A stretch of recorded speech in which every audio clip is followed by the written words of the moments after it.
देश के चर्चित युवा और युवा चेतना के राष्ट्रीय संयोजक रोहित कुमार सिंह इस वक्त हमारे साथ मौजूद हैं। उनसे बात करेंगे। रोहित जी, पहले तो सुदर्शन न्यूज़ में स्वागत आपका। धन्यवाद झा जी। और आपके चैनल के माध्यम से देश और दुनिया में इस चैनल को देखने वाले सभी लोगों को प्रणाम। इनकलाब जिंदाबाद। पहला सवाल, क्योंकि लोकसभा चुनाव चल रहा है, थर्ड फेज का चुनाव होना है, क्योंकि आप संपूर्ण देश में युवाओं से मिलते हैं, युवा आपको फॉलो करते हैं, युवाओं का क्या ट्रेंड देख रहे हैं इस बार के चुनाव में? देश का नौजवान भय, भूख और भ्रष्टाचार को दुनिया के पैमाने पर देश में बढ़ाने वाले भ्रष्टाचारियों के खिलाफ राष्ट्रवादी विचारधारा के साथ पूरी शक्ति के साथ खड़ा है। देश का नौजवान उत्साहित है, उल्लास में है, उमंग में है, भारत माता के वैभव को बढ़ाने वाली शक्तियों के साथ खड़ा है। सीधा सीधा अगर मैं कहूँ तो देश का नौजवान देश के लोकप्रिय नेता माननीय प्रधानमंत्री नरेंद्र मोदी जी के साथ दलीय भावनाओं से ऊपर उठकर, जाति, धर्म, मजहब, भाषा के भेद से ऊपर उठकर वसुधैव कुटुंबकम के भाव को चरितार्थ करने के लिए प्रधानमंत्री मोदी के साथ खड़ा है। आप देश भर में जाते हैं, युवाओं के बीच रहते हैं। अगर आपसे ये सवाल पूछा जाए कि युवा प्रधानमंत्री नरेंद्र मोदी या फिर करंट राजनीति जो सिनारियो चल रहा है और जिस तरह से भारत का वैभव, आप भी भारत के वैभव के लिए काम करते हैं लगातार, जो है भारत का वैभव जिस तरह से बढ़ रहा है, उस पर युवा क्या रिएक्शन देते हैं? क्योंकि विपक्षी पार्टियां कह रही है कि युवाओं को रोज़गार नहीं मिल रहा है, और आप क्योंकि युवाओं के बीच रहते हैं तो उनका फीडबैक क्या है? देखिए, अगर कांग्रेस पार्टी की सरकार देश में 2014 से 24 तक रही होती तो मुझे लगता है 10 सालों में 50 प्रधानमंत्री पद का शपथ सोनिया गांधी जी के निर्देश पर हुआ होता, 100%। और सोनिया जी के संरक्षण में इस देश में भ्रष्टाचार के कई नमूने सामने आ गए होते। धन्यवाद दीजिए माँ भारती को, धन्यवाद दीजिए गुजरात की पवित्र भूमि को। गौरवान्वित होने का अवसर है भारत के लिए कि नरेंद्र मोदी जैसा योद्धा, महापुरुष, गरीबों के जीवन को परिवर्तित करने वाला, सामाजिक न्याय का प्रणेता पैदा हुआ। और उन्होंने 2014 से 24 आते आते 10 सालों में भारत को विश्व शक्ति के रूप में स्थापित कर दिया। आज अमेरिका के आंतरिक मामलों पर भारत हस्तक्षेप करने की स्थिति में खड़ा है। आज रसा का राष्ट्रपति भारत के यशस्वी प्रधानमंत्री से अनुरोध करते हैं कि साहब, हमारे देश के साथ जो युद्ध चल रहा है उसमें आप हस्तक्षेप करें। यह भारत के नागरिकों के लिए कितना गौरवान्वित करने वाला पल है। आप देखिए, श्रीलंका में इतना बड़ा इन्फ्लेशन आया और भारत खड़ा हो गया श्रीलंका के साथ। नेपाल में कोई समस्या आ रही है, अगल बगल के राष्ट्रों में कोई समस्या आ रही है, तो प्रधानमंत्री मोदी जी के वैश्विक नीतियों के कारण उन देशों में भी व्यापक परिवर्तन देखने को मिल रहा है। हमारे देश में माताओं को कितना लाभ मिला, किसानों के खातों में सीधे सीधे लाभ पहुंचा, नौजवानों को रोजगार के नए अवसर मिले। पाकिस्तान में घुसकर भारत ने वार किया और भारत ने पाकिस्तान को 6 किलोमीटर पीछे कर दिया, 10 किलोमीटर पीछे कर दिया। पुलवामा में पाकिस्तान ने जो दुस्साहस करने का षड्यंत्र रचा, उसका जवाब भारत ने जो दिया वो पाकिस्तान को आने वाली पीढ़ियों को भी याद रहेगा। प्रधानमंत्री मोदी जी के जैसा कोई राजनेता देश की आज़ादी के 75 साल के कालखंड में भारत को नहीं मिला। अगर पूर्व में ही मिल गया होता तो आज भारत की सूरत बदल गई होती।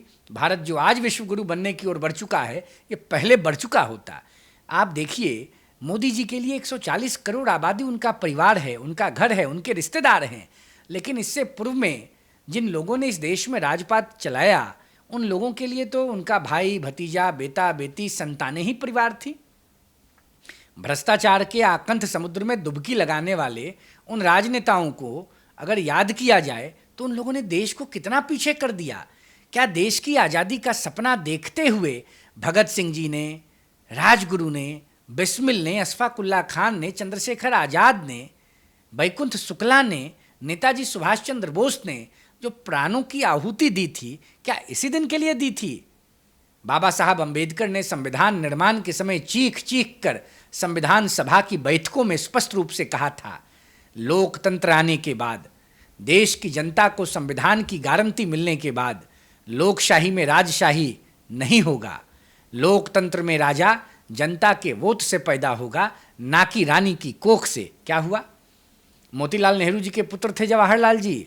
जवाहरलाल जी प्रधानमंत्री बने, बाद में इंदिरा जी, राजीव जी, इंदिरा जी के संरक्षण में संजय जी राजनीति करते रहे, बाद में सोनिया जी ने रिमोट से सरकार चलाई, राहुल बाबा, प्रियंका जी, और अब देखिए प्रियंका गांधी जी के जो पति हैं, उनकी चाहत इतना कुलांच मार रही है, वो लोकसभा लड़ने के लिए व्यग्र हैं, बेचैन हैं। कांग्रेस की मिट्टी पलीद पूरे देश में हो चुकी है और वाड्रा साहब को चुनाव लड़ना है। मतलब देश के लोकतांत्रिक ढांचे में खेत में खुरपी चलाने वाले किसान और मजदूर की संतान की चिंता कांग्रेस पार्टी के वृद्ध युवा नेता राहुल गांधी को 55 साल की अवस्था में नहीं हो रही है। उन्हें चिंता किसकी है? तो उन्हें रॉबर्ट वाड्रा के संरक्षण की चिंता है। और मुझे लगता है जो उनकी सबसे बड़ी चिंता रेहान वाड्रा के संरक्षण की है, उस चिंता में वो परेशान है। देश का एक आम नौजवान होने की हैसियत से पूरी जिम्मेवारी से मैं ये कह सकता हूँ कि राहुल गांधी जी कांग्रेस पार्टी के बिना सत्ता में आए बहादुर शाह जफर होने जा रहे हैं। बल्कि देश की जनता ने राहुल गांधी को जफर के रूप में सत्यापित कर दिया है, अनुमोदित कर दिया है, प्रमाणित कर दिया है। व्यवस्थित तौर पर राहुल गांधी ने इस देश के आम नौजवानों का सर्वनाश करने का षड्यंत्र रचा। धन्यवाद दीजिए आदरणीय माननीय मोदी जी को कि वह सत्ता में आए और उन्होंने देश के नौजवानों को एक नया रास्ता दिखाया कि आज आम नौजवान अपने आप को समृद्ध, सामर्थ्य, सशक्त महसूस कर रहा है। रोहित जी, मैंने कई सोशल मीडिया प्लेटफॉर्म पे आपको सुना है, कई सभाएं आपने की है। परिवारवाद को लेकर आप लगातार हमलावर रहते हैं, चाहे यहाँ दिल्ली में राहुल गांधी की बात कर लें या फिर बिहार में तेजस्वी की बात कर लें, क्योंकि लालू यादव के सुपुत्र है इसलिए उप मुख्यमंत्री तक बन गए। परिवारवाद को लेकर जो स्पीचेस मैंने आपके सुने हैं और जो लोगों से जब आप बात करते हैं, ऐसा क्यों? देखिए, हम आम नौजवान के रूप में घूम रहे हैं, प्रयास कर रहे हैं, संघर्ष कर रहे हैं। हमारे उम्र के जो लोग या हमसे 2 साल बड़े 2 साल छोटे जो नौजवान हैं, जो इस देश को नया रूप देने का सपना देखते हैं, जो गरीबी उन्मूलन के क्षेत्र में काम करना चाहते हैं, जो किसानों के चेहरे पर मुस्कुराहट लाना चाहते हैं, जिनकी इच्छा है कि राष्ट्रपति हो या गरीब की संतान, सबकी शिक्षा हो एक समान, इन नारों को जो चरितार्थ रूप देना चाहते हैं, उन नौजवानों के लिए आज भारतीय लोकतंत्र में परिवारवाद एक कोढ़ की बीमारी की तरह उभर गया है। अगर इसका इलाज नहीं किया गया तो देश के आम नौजवानों में समृद्धि कैसे आएगी? लालू यादव जी के सुपुत्र तेजस्वी यादव जी आईपीएल के दौरान स्टेडियम में पानी पहुंचाते थे। Batting, bowling, fielding, wicket keeping का अवसर उनको नहीं मिला और लालू जी के विशेष आशीर्वाद कृपा से सीधे विधायक का चुनाव लड़े, जीते, डिप्टी सीएम बन गए। आज लीडर ऑपोजिशन के रूप में ज्ञान वाच रहे हैं बिहार और देश के नौजवानों को। तेजस्वी जी, आपको अपने परिवार के संपत्ति और भ्रष्टाचार से अर्जित शक्तियों के संरक्षण के अलावा दूसरा भी कोई काम है क्या? तेजस्वी जी, आपने देश के नौजवानों के लिए देश की चिंता छोड़ दीजिए, राज्य के नौजवानों के लिए क्या किया? आपके पिता जब रेल मंत्री थे तो नौकरी के बदले में जमीन लिखाया गया, कुछ जमीनें आपके नाम पर लिखाई गईं और अब आपसे क्या अपेक्षा करेगा बिहार का नौजवान? राजनीति में परिवारवाद सबसे बड़ी बीमारी है और हम परिवारवाद के खिलाफ पूरी मुखरता के साथ, तत्परता के साथ, सक्रियता और निष्ठा के साथ लड़ रहे हैं। खेत में खुरपी चलाने वाले किसान और मजदूर की संतान को समाज के मुख्य धारा में जोड़ना हमारे जीवन का उद्देश्य है और देश में सोने की कटोरी के चम्मच में दूध भात खाने वाले इन अकर्मण्य राजकुमारों के खिलाफ हमारी लड़ाई अनवरत रूप से जारी रहेगी। देश के लोकतांत्रिक ढांचे को समृद्ध, सशक्त बनाना है, इसके लिए आम नौजवानों को समाज की मुख्य धारा से जोड़ना होगा। आजकल तेजस्वी जब चुनावी सभा करते हैं, रोजगार की बात करते हैं, गुंडागर्दी खत्म करने की बात करते हैं, जबकि लालू यादव जब सीएम थे तो गुंडागर्दी बिहार में चरम पे था। इस पर क्या कहेंगे? अब क्या कहा जाए? अब सूप जो है वो बता रहा है कि कैसे चलनी कैसे चलेगा। अब तेजस्वी यादव जी हम लोग को समझा रहे हैं, देश की जनता को समझा रहे हैं, बिहार की जनता को समझाने का प्रयास कर रहे हैं। बिहार की जनता नहीं जानती है तेजस्वी यादव जी को। तेजस्वी यादव जी का इतिहास क्या है, तेजस्वी यादव जी के परिवार का इतिहास क्या है। अरे तेजस्वी जी, जब आपके पिताजी को नौकरी देने का अवसर मिला तो ज़मीन लिखवाने लगे गरीबों से। इसका प्रमाण देश और दुनिया की जनता के सामने आ चुका है। जब आपके पिताजी और माताजी की सरकार थी तो मैं जिम्मेवारी से कह रहा हूँ, मुख्यमंत्री आवास जिसमें लालू प्रसाद जी राबड़ी जी रहते थे, वो किडनैपिंग का सेंटर बन चुका था, भ्रष्टाचार का ऑफिस बन चुका था। और आज तेजस्वी जी गुंडागर्दी के खिलाफ बोल रहे हैं। जिनके राज्य में छोटे छोटे बच्चों का अपहरण होता था, जिनके राज्य में डॉक्टरों ने पलायन कर लिया, जिनके राज्य में उद्योग घरानों ने बिहार जाने के नाम से ताबीज बांध ली हाथ में, आज वह नौजवान जो एक परिवार का राजकुमार है वो गुंडागर्दी पर बोल रहा है। अरे बाप रे बाप, अब तो धरती माता फट जाए और बिहार के लोग विलीन हो जाएं, यही बचा हुआ है। तेजस्वी जी रोजगार की बात कर रहे हैं, तेजस्वी जी बिहार को विशेष राज्य के दर्जा की बात कर रहे हैं। तेजस्वी प्रसाद यादव जी, आपसे मैं बिहार के एक आम नौजवान के कैपेसिटी में पूछता हूं, 2004 से 14 यूपीए 1 और 2 को आपके पिताजी ने रिमोट से चलाने का काम किया। यूपीए 2 में तो आपके पिताजी की धार थोड़ी कमज़ोर हो गई थी। यूपीए 1 में तो आपके पिताजी 7-8 मंत्री अपने दल का लेकर घूम रहे थे। उस समय लालू प्रसाद यादव जी को बिहार के गरीब जनता के सर्वांगीण विकास के लिए विशेष राज्य के पैकेज के राग को अलापने की चिंता क्यों नहीं हुई, यह बिहार की जनता तेजस्वी जी आपसे जानना चाहती है। धन्यवाद दीजिए प्रधानमंत्री मोदी जी को, जिन्होंने बिहार पर विशेष सहयोग करते हुए बिहार को 2-2 केंद्रीय विश्वविद्यालय दिया, दरभंगा में एम्स दिया, बिहार में जो एम्स पहले से था उसको सुसज्जित किया, दरभंगा में हवाई अड्डा दिया, बिहार में इथेनॉल की कितनी फैक्ट्रियां लग गईं। तेजस्वी जी, नीतीश जी ने जितना प्रगति कर दिया भारतीय जनता पार्टी के गठबंधन की सरकार में, उतना तो आप सोच नहीं सकते हैं। यह सब प्रगति कैसे हुई, इसके पीछे सिर्फ और सिर्फ प्रधानमंत्री नरेंद्र मोदी जी की विशेष कृपा और उनकी विजनरी सोच है। तेजस्वी जी, लालू जी, राबड़ी जी के सरकार में 6 बजे शाम के बाद लोग अपने घरों से नहीं निकलते थे। यह बात बिहार की जनता नहीं भूली है। इस बार आपका गठबंधन, पिछली बार तो 1 सीट जीत गया था किशनगंज का, इस बार माइनस में आप जा रहे हैं क्योंकि आपका वोट शेयर भी घटने जा रहा है बिहार की जनता के विशेष आशीर्वाद से। प्रधानमंत्री लगातार कांग्रेस पे हमलावर हैं। प्रधानमंत्री राहुल गांधी के लिए एक शब्द का प्रयोग करते हैं, साहबजादे। इस पर आपकी क्या टिप्पणी है? प्रधानमंत्री जी बिल्कुल सही कहते हैं। राहुल गांधी साहबजादे भी हैं और राहुल गांधी शहजादा भी हैं। और जब तक कांग्रेस पार्टी शहजादों और साहबजादों से मुक्ति नहीं लेगी, तब तक कांग्रेस पार्टी सम्मानजनक विपक्ष की भूमिका में आने की स्थिति में भी नहीं आएगी। देश का नौजवान राहुल गांधी के शहजादी नीति के खिलाफ है। देश का नौजवान इन परिवारवादी सुरमाओं के खिलाफ है। देश का नौजवान कांग्रेस पार्टी के शासन में गरीबों, वंचितों, पिछड़ों, दलितों, अकलियतों, आर्थिक आधार पर विपन्न सवर्णों के खिलाफ चलाई गई राजनीति के खिलाफ है। तेजस्वी यादव जी, राहुल गांधी जी और आप जैसे सभी राजकुमारों से देश की जनता पूछ रही है। बाबा साहब अंबेडकर का नाम तो खूब आप लेते हैं, लेकिन कांग्रेस पार्टी लंबे समय तक सत्ता में रही। कांग्रेस पार्टी ने अंबेडकर साहब को देश का सर्वोच्च सम्मान देना क्यों नहीं मुनासिब समझा?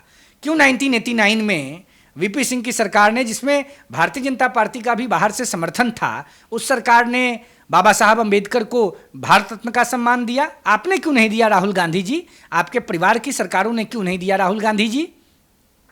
गांधी परिवार को ही सिर्फ भारत रत्न देना कांग्रेस के एजेंडे में था क्या?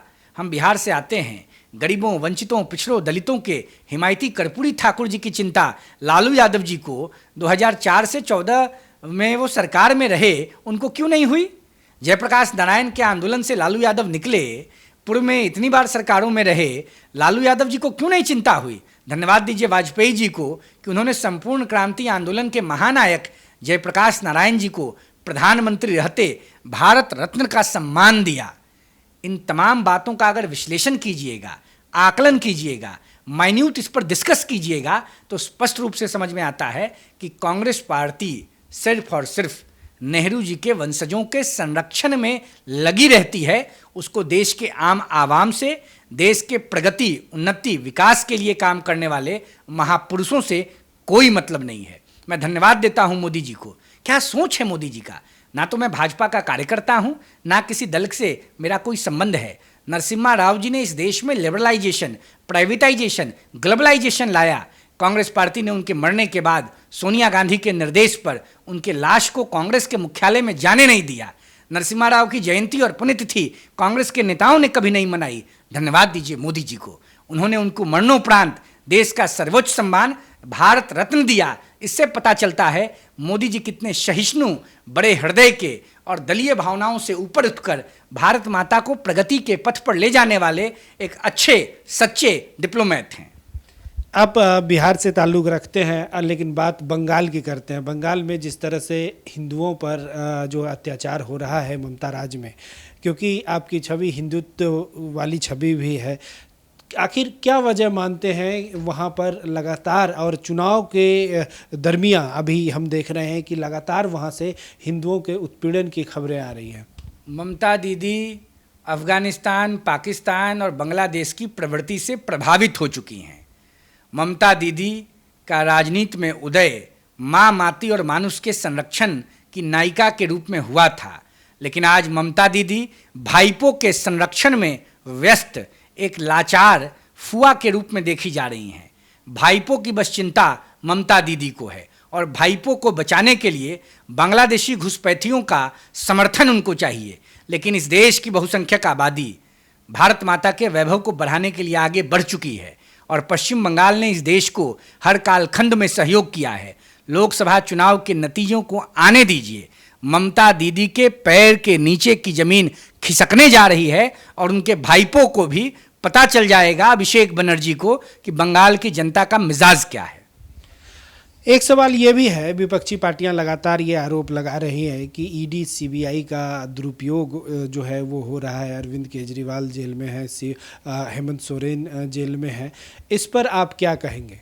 देखिए, अरविंद केजरीवाल जी अन्ना जी के आंदोलन से निकले हुए एक व्यक्ति हैं जो उस आंदोलन का महानायक रहा, श्रद्धेय अन्ना जी।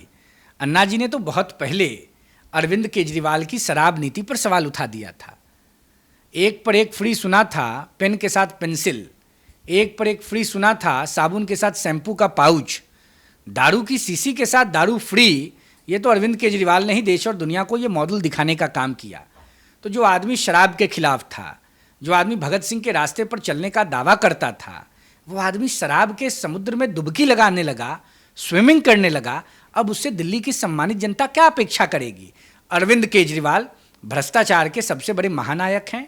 उनका दल भी उनसे विमुख हो चुका है। उनके कई राज्यसभा के सांसद और लोकसभा के सांसद का ट्रेस नहीं मिल पा रहा है। आने वाले लोकसभा के चुनाव से ही अरविंद केजरीवाल जी की उल्टी गिनती शुरू हो जाएगी। आने वाले दिल्ली विधानसभा के सम्मानित चुनाव में दिल्ली की सम्मानित जनता केजरीवाल जी को घर बैठाने का काम करेगी। 2 चरण के मतदान हुए हैं, दोनों चरण में पिछले बार से कम वोटिंग हुई है, इसकी वजह आप क्या मानते हैं? विपक्ष के समर्थकों का उदासीनता, वो जान चुके हैं कि देश में 400 पार वाली माननीय प्रधानमंत्री जी की यशस्वी सरकार तीसरी बार आ रही है। भारत माता का वैभव बढ़ने वाला है। बांग्लादेशी घुसपैठी घर बैठ गए, पाकिस्तानी घुसपैठी घर बैठ गए, अफगानिस्तान परस्त घर बैठ गए, और जो मोदी जी को लाने वाले समर्थक हैं वो बढ़ चढ़कर वोट कर रहे हैं। आने वाले 4 जून को देश की सम्मानित जनता का रिजल्ट विपक्ष को मिल जाएगा। विपक्ष के कार्यकर्ता, विपक्ष के समर्थक मतदाता घर बैठ चुके हैं।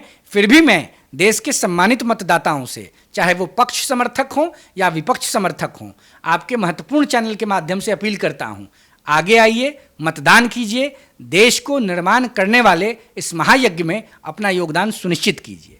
रोहित जी, अब एक व्यक्तिगत सवाल, क्योंकि राष्ट्रवाद को लेकर आप पूरे देश में कई सभाएं करते हैं और पूरे देश में जो है हर जगह जाते हैं, आगे किस तरह से राष्ट्रवाद को बढ़ाएंगे? और अगर आपको राजनीति में आने का अवसर मिलता है तो किस तरह से युवाओं को आप आगे लाएंगे, उनमें राष्ट्र भावना और बढ़ाएंगे? देखिए, हम राजनीति में राज करने वाले लोग नहीं हैं, हम राजनीति में सेवा करने वाले लोग हैं। पिछले 2 दशक से बिहार के सुदूर देहात से लेकर कश्मीर और कन्याकुमारी तक हम लगातार प्रयास कर रहे हैं। हम एक स्वतंत्र धारा लेकर देश के आम नौजवानों में सामर्थ्य पैदा करने का प्रयास कर रहे हैं और भारतीय राजनीति में स्थापित उन्मादवादी परिवारवादी शक्तियों को घर बैठाने का प्रयास कर रहे हैं। आने वाला समय देश के खेत में खुरपी चलाने वाले किसान और मजदूरों के संतानों का है और निश्चित रूप से भारत माता का वैभव बढ़ाना है, देश को प्रगति के पथ पर ले जाना है, राष्ट्रवादी विचारधारा को सशक्त करना है। एक अंतिम सवाल, युवाओं के बीच खासे लोकप्रिय हैं आप, तो युवाओं से क्या अपील करेंगे? अभी 5 राउंड का चुनाव होना है, तो उनसे क्या अपील करेंगे? देश के नौजवान आगे आएं, भ्रष्टाचार के समुद्र में डुबकी लगाने वाले कुकर्मियों के खिलाफ देश को सुसज्जित रास्ते पर ले जाने वाले माननीय प्रधानमंत्री जी के रथ को और गति प्रदान करें। भारी से भारी संख्या में मतदान अपना भी करें, नौजवानों को घरों से बाहर निकालें, किसानों, मजदूरों को, गरीबों को, बुजुर्गों को, माताओं को, बहनों को, बेटियों को, जो मतदाता हैं उनको बाहर लाएं और सबका मतदान हो। देश आगे बढ़े, देश प्रगति के पथ पर जाए, भारत विश्व शक्ति के रूप में स्थापित हो। इस महायज्ञ को सफल बनाना है, इसलिए नौजवानों को अपनी भूमिका निभानी होगी। धन्यवाद सुदर्शन न्यूज़ से बात करने के लिए। तो ये थे रोहित कुमार सिंह, जिन्होंने देश के युवाओं से ये अनुरोध किया है कि भारी से भारी मात्रा में वो आकर वोट करें, ताकि देश का नाम और देश में एक अच्छी सरकार बन पाए, जिससे देश का गौरव और बढ़ पाए। कैमरामैन चंदन के साथ आलोक झा, सुदर्शन न्यूज़, दिल्ली।